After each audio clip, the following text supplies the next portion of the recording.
আসসালামু আলাইকুম এভরিওয়ান, কেমন আছেন সবাই? এই কয়দিন তো মাংস খেতে খেতে সবারই মুখটা কেমন হয়ে গেছে। তবুও আমরা মাংস খাই। এখন তো মাংস জাল দিতে দিতে আরেক রকম মজা, কিন্তু পাশাপাশি একটু সবজি ভর্তা এগুলো খেতেও কিন্তু বেশ ভালো লাগে। তাই আমি যেই ভাবা সেই কাজ।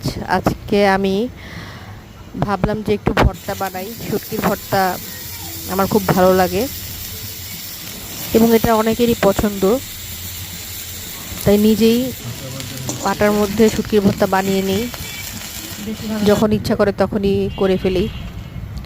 হেল্পিং হ্যান্ড বা অন্য কারো হাতে করি না, নিজের কাজ নিজে করতেই পছন্দ করি এবং আমার মনে হয় এই কাজটা আমি নিজেরটা নিজে করে খেলেই আমার কাছে মানে তৃপ্তি লাগে।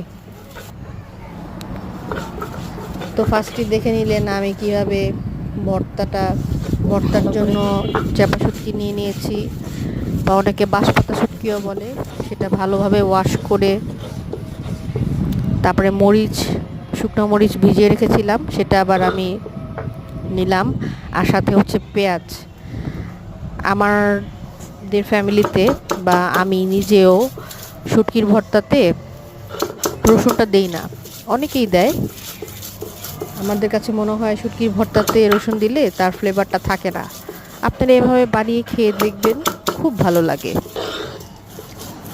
এই যে সব কিছু ভাজা হওয়ার পরে পেঁয়াজগুলো আদা বাটা করে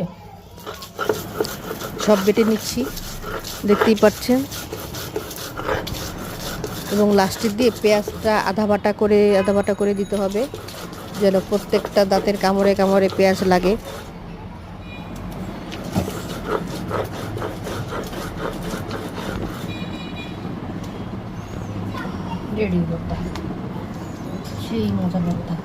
এই তো দেখতে পাচ্ছেন আমার ভর্তা বানানো শেষ। তো আমি পাটার মধ্যে লাস্টে সবসময় একটুখানি ভাত নিয়ে সেটা মেখে খাই। মানে আমার কাছে পাটার ভাতটা এত মজা লাগে কি বলবো, প্লেটে খেলেও মনে হয় এত মজা লাগে না। লাস্টের ভর্তাটা খুব মিস করেন।